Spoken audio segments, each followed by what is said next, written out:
Hey, this is Brad Gill at Next Home Lifestyles. Welcome back to another market update for the city of San Jose. And man, our market is really heating up. What do I mean by that? Well, let's take a look at the numbers.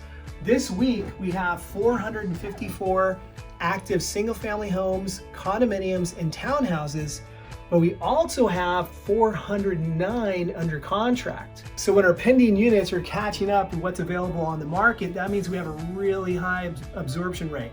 But what it means is that home is being put under contract quickly within days to a week because we have such a low amount of inventory available and a lot of buyer activity out. In fact, we're seeing huge groups at open houses, we're seeing multiple offers come back into the market, and we're seeing prices beginning to rise.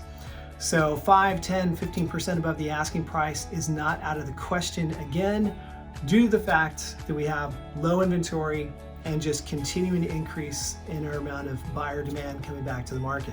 Let's look into the market trends. So recent listings over the last week, we had 150 come to the market. That's up slightly from last week, which had 148. But it's this demand trend that continues to increase. We had 108 properties go under contract compared to 99 last week.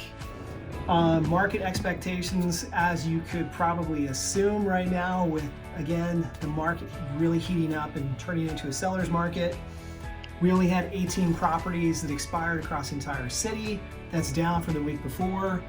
And price changes are dropping. We're down to 19% of active inventories going through a price change, down from last week of 22%. And if you've watched any of my videos from last year, about 30% of all active listings generally go under a price change. So 30% is kind of that, measure of what a balanced market is. So whenever we're below that, that means, again, it's going to favor more sellers. And whenever there's more price changes than that 30%, then it starts favoring buyers a little bit more. The other big thing affecting our market is interest rate. So we are seeing the 30-year fixed rate increase again. It's starting to head up towards 7%. We're at 6.5% this week, where we were at 6.32% last week. So with interest rates on the rise, there's a few other economic indicators we're gonna have to continue to monitor. So what do we know? Number one, we know low inventory currently with increasing demand is turning into or creating multiple offers and with putting pressure on prices to rise. What we don't know that's gonna continue to affect buyer demand and interest rates is how rising interest rates are gonna pull back any buyer demand we have in the market. The rate of inflation, how is that going to affect interest rates? Are we going to start getting ahead of inflation? Inflation has been coming down, but some recent numbers are showing that it's not coming down enough. So that may lead again to the current temporary bump in rates. Are we going to see the rate of inflation come down, and with it long-term rates? We'll have to stay tuned.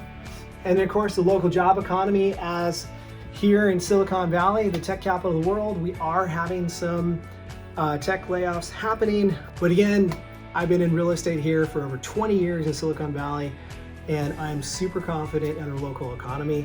But we'll continue monitoring these economic indicators so that we can give you the information and help you figure out what's most likely happening so you guys can make the most informed decision possible when you're buying or selling real estate. So that being said, make sure if you're making a decision to buy or sell, contact your real estate professional so that they can help walk you through and come up with the right strategy to meet your needs. I'm Brad Gill with Next Home Lifestyles. Hope you enjoyed this week's market update. I hope you guys decide to join me next week for another one.